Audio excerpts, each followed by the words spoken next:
Hey, welcome back to my channel. In today's video, I'll share a story about this home buyer who wanted to downsize, but he ended up losing $10,000 in earnest money, and he could have actually lost more if he didn't switch the realtor. And this is a story that I just listened to on YouTube, YouTube channel Jen. She does like a VA loan. I'm gonna put her link below. But apparently this 95-year-old Purple Heart awarded veteran wanted to buy this brand new home in Texas. And in the process, his realtor told him, let's not use the VA loan because it complicates the transaction. So he followed her lead, got under contract, and the house didn't appraise. So he had to cancel the deal. And in that process, based on what he agreed on, and because he didn't use the VA loan, he lost the $10,000 plus earnest money. So I think Jen found out about it and she connected to a better realtor and she's helping him now. So he should be in good hands. But the other thing is that he had to liquidate some of his retirement to put down as down payment. If he had used the VA loan, he could have done like 0% down payment. He didn't have to liquidate the retirement funds. And he wouldn't have lost that $10,000 in earnest money because of something called escape clause. The VA loan basically says if the house doesn't appraise, the buyers will have the option to move forward, meaning maybe bring more cash, but it's not allowed to take the earnest money. Now, a little bit tricky thing about the earnest money in different states is the laws are all different. But because in this case, it probably is a federal VA loan, no matter what state, if it doesn't appraise, seller cannot take the earnest money. So in this case, that guy wouldn't have lost the earnest money. And so kind of looking at this scenario, that agent telling him not to use VA loan, that's very, very wrong in my opinion, especially in this case. If that agent had a little bit of even possibility of thoughts that right now the brand new homes in Texas are not appraising, meaning they're overpriced, she probably didn't think about that. Did she think about what kind of pros and cons of not using VA loan, right? So this is one area that me as a realtor, I really shouldn't advise anything about loan because there are so many differences in loan programs. There's so many rules, so many fees that the VA lender wouldn't allow buyer to pay, which means the buyer can save a lot of money on those, like attorney's fees and tax filing fees and a bunch of these things. The VA home buyers don't have to pay, and so most of it has to come from the lender, 1% origination fee. I think that is the cap, or maybe seller might have to pay some of that. But going into the sort of like the details of that, I think really in this case, realtor was just looking at just easier, quicker sale. I'm just wondering if the realtor is representing the builder even. I'm not sure. But yeah, that's where, what would I have done? I mean, I would have at least let him know the pros and cons of using VA loan and the potential chance of what if it doesn't appraise? Then what happens to the earnest money? It needs to be clearly defined. And if that builder's contract wasn't really buyer friendly, the buyer needed to know at least, And yeah, I mean, he basically liquidated his retirement. He's a 95-year-old guy. I mean, it's just really bad. And if he felt like he wanted to still buy that house, he probably would have had to liquidate more to put more to fill that gap between the appraisal price and the offer price. So there are many things here. There's so many moving parts here. Like brand new homes in Oregon. I haven't had a situation or a seen situation where brand new homes don't appraise. I haven't seen that in a while. I mean, I feel like there might have been one in like 2014 era when it was kind of iffy. So we really had to look at the language really carefully. But right now, that's what's happening in Texas because Texas is losing a lot of home value more than the rest of the country because of the higher peak and blah, blah, blah. So I'm not going to go into that. But yeah, it's terrible that he had to lose that kind of money. But the good news is that now he's in good hands. He changed the realtor, and apparently that realtor is very reputable and very good. So hopefully she can take care of him. Yeah. So the other thing is that he has to sell now. He has to sell his house, so he is downsizing. I believe my guess is he's going from like two-story big home to one-level home, and if he actually bought that house, it would have been a double mortgage situation. And Texas, right now, things are not selling that fast. So he would have had a bunch of double stress, basically, paying double mortgage. And then when you're paying double mortgage, more likely you're going to be forced to really reduce the price to just get rid of that property because you don't keep want to pay that double mortgage, right? So that could have been a really tough situation. In fact, I was working with a buyer who was moving from Texas. That was about a year ago. And they came up here. They looked at some brand new homes. And they were really interested in that. But they had to make a choice.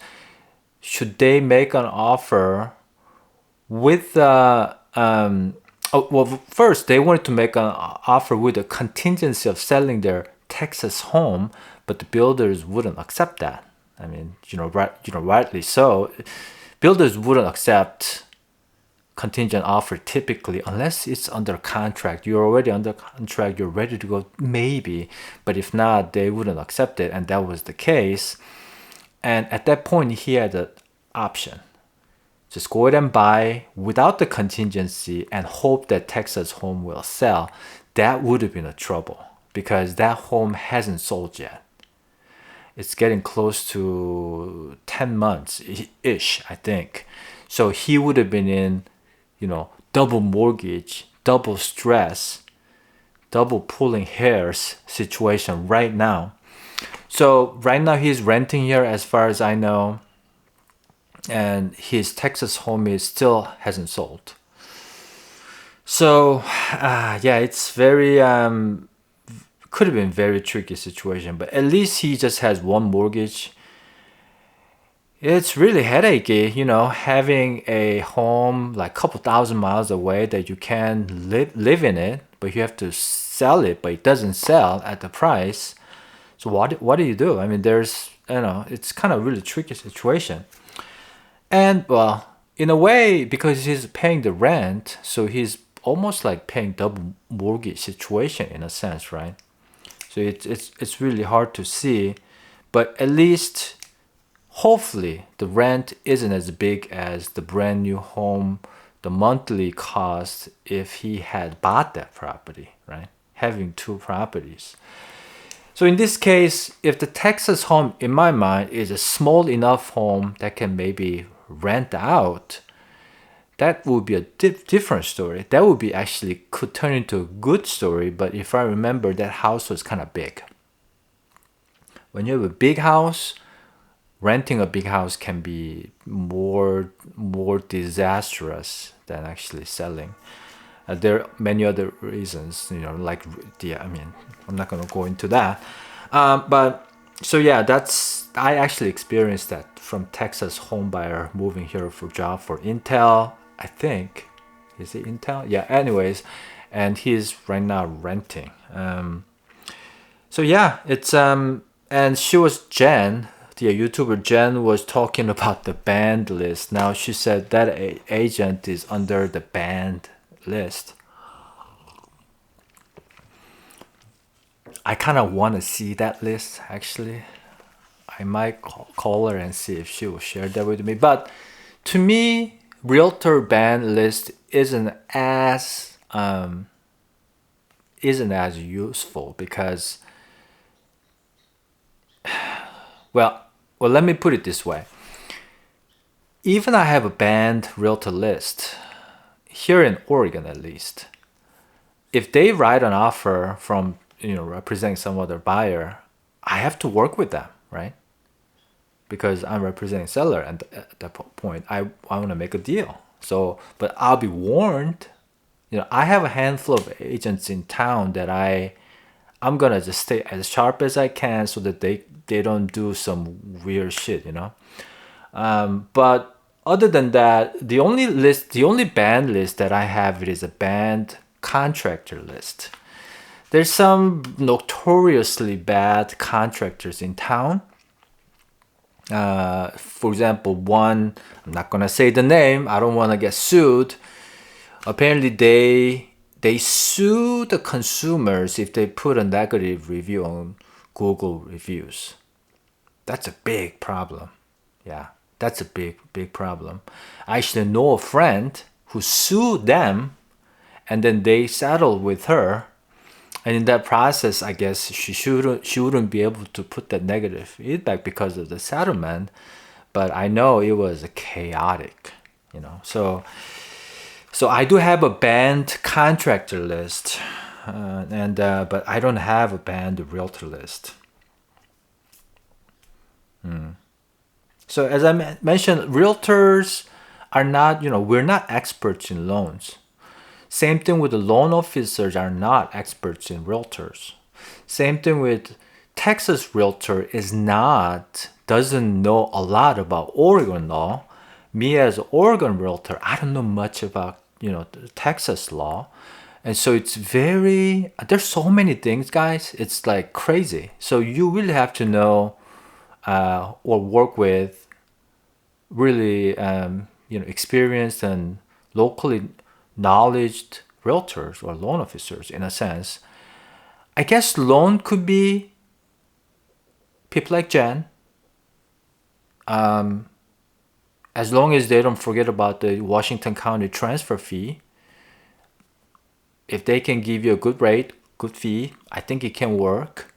But when it comes to real estate agent, like I said before, if I go down in like Florida or Texas, I'm not going to represent myself. I'll work with my realtor. I'm gonna hire a realtor, and I'm gonna work with that realtor. But I'm not gonna self-represent myself as a non-licensed realtor in that state. Even though I know a lot here, right? So that's that. So it is a teamwork, finding a really good realtor and a good loan officer and a good home inspector. It's a teamwork, because when it comes to me, like I'm closing a deal here and I'm doing a VA loan, and I can ask people like Jen, hey Jen, can I put this fee?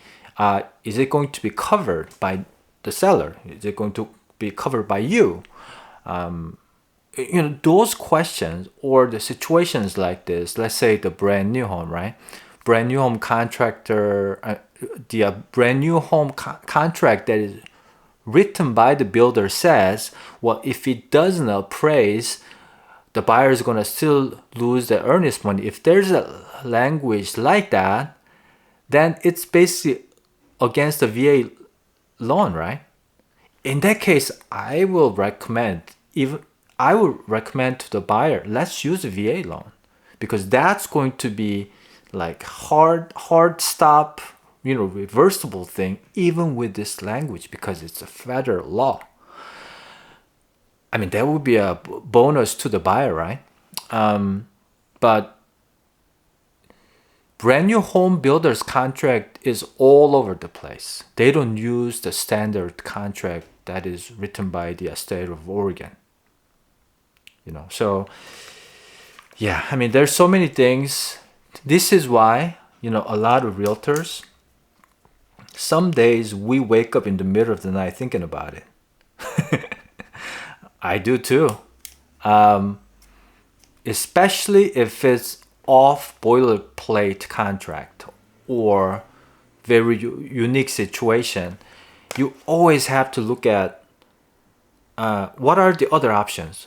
What if this happens? What are the options? So how do you say it? Turn every stone, and you gotta have the thinking process as a realtor. And because we do that, we may lose some sleep. Yeah. Some mornings when I have, let's say, multiple deals going on, and then some mornings I wake up, oh shoot, I forgot to send that email. Oh shoot, I forgot to let my buyer know about that, about, last night 9 p.m. offered detail change. I gotta do that. Let's wake up. Let's go. And so those things, I mean, anyways, and some end up drinking a lot, which I was in the past. I don't drink anymore. So yeah, and like I mentioned, the earnest money, the laws are very different between the states. So you have to really work with a local real estate agent. And one case that I could, talk about not using VA loan would be in a multiple offer situation. But there's a way to use it too. So let me talk about that. If Jen is watching this, I'm like, Shawn, don't go there. No, I'll go there. So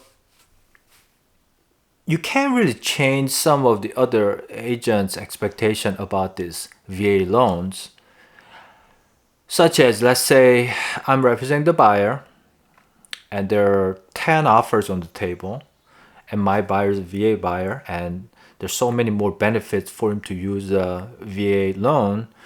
And in that case, I would say, hey, to the listing agent, I say, well, we have to use a VA loan because of the so many benefits, but we are going to. The buyer understands that if it doesn't appraise, he's willing to make up the difference, because the law says the seller cannot take the earnest money, but the buyer has the option to just push forward, even if it doesn't appraise. If buyer knows that consequence and still happy with that decision, then I can preemptively let that agent know and the seller know, hey, my buyer knows this. If that happens, we're gonna do this, or there shouldn't be any additional fees because the buyer understands that he's going to pay me. And VA, one of the non-allowable used to be the buyer's agent's fee or commission, but now that's allowed after the settlement last year, and buyers are going to pay me. That's not a problem. So basically set all the expectations using VA loan so that my buyer can compete against 10 other offers. And that's one way to do it. The other way to do it is buyer understands we're in a competing mode. Buyer may actually choose not to use a VA loan and put down payment because he has a lot of down payment and he wants to have a fair shot at it, and he understands that all the losses of the VA loan benefits, and buyer wants to do that after running the numbers with the lenders, and buyer's okay with that, then we'll just go with a conventional loan or even cash offer, right? And so that's the only situation that I may have to bring it up. I mean, at least to have the buyer check with the lender pros and cons of using VA loan, and I'll give kind of like possibility of winning the bid, using or not using. If you're going to use, we have to do these things. So the seller side knows, oh yeah, he's a VA buyer, but he basically excluded all these things, and I'm good with that, and their offer is good. I want to sell it to this VA buyer. Then in this case, that could work, right? So it's kind of like the rabbit hole there, but let's get out of there. See, pros and cons before loans. Yeah, that's what I just talked about. And one last thing that I want to leave you with you is this. If you ever sense that if the professionals, the loan officers and realtors are acting in a way that they're focusing on sort of like a easier sale at the cost of your checkbook. Is how you say it.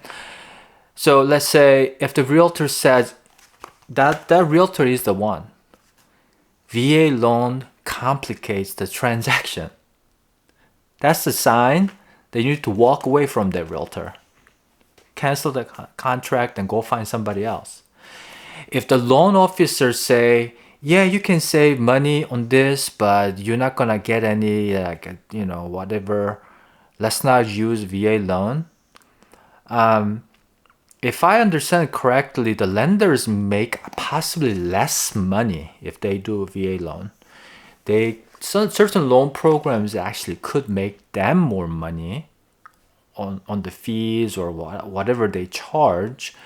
So that could be the reason why their limited loan officers will do VA loans. I think that's the reason. So in that case, I mean, if you're a VA buyer, obviously you went through a VA loan, so they're going to do a VA loan. But if they find a way to make them more money and say, let's go to conventional loan, that's like, maybe that's time to look for, shop for another lender as well. But yeah, that's, you know, it's hard to know when you basically hire someone and then you find that out later. So in a way, when you sign that buyer agreement contract or seller listing agreement, maybe there has to be some kind of your own escape clause.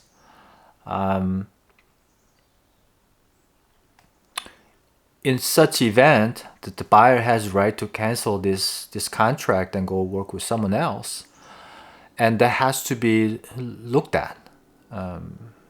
Because I think every contract that exists in the world is X, Y, and Z will happen when shit hits the fan. That's the definition of contract, right? And so, because you haven't worked with this agent before, I think it has to have certain sort of like damage control clause, if that makes sense. So yeah, that's the story, and I'm glad this 95-year-old veteran who got awarded as a Purple Heart. That's like one of the highest, if I remember. I'm so sorry to hear that you lost that kind of money, but hopefully the next agent will really take care of you and sell, and then less stress, move you to that home that you want. And I think a lot of people are in this situation right now, especially people who need a one-level home maybe, or people who are in sort of like a financial hardship or limited income. Downsizing makes a lot of sense. Be able to sell that within the reasonable time to capture like the most of the equity and be able to find the next home. It's not an easy task, even for experienced agents like myself. And that's where who you work with really, really counts, I think. Yeah, I mean, that's what I'm gonna leave at. Like I said, I don't have a banned realtor list. I really shouldn't have that. But I do have a banned contractor list. But yeah, well, thanks for watching. Have a great day, and I'll see you in the next video.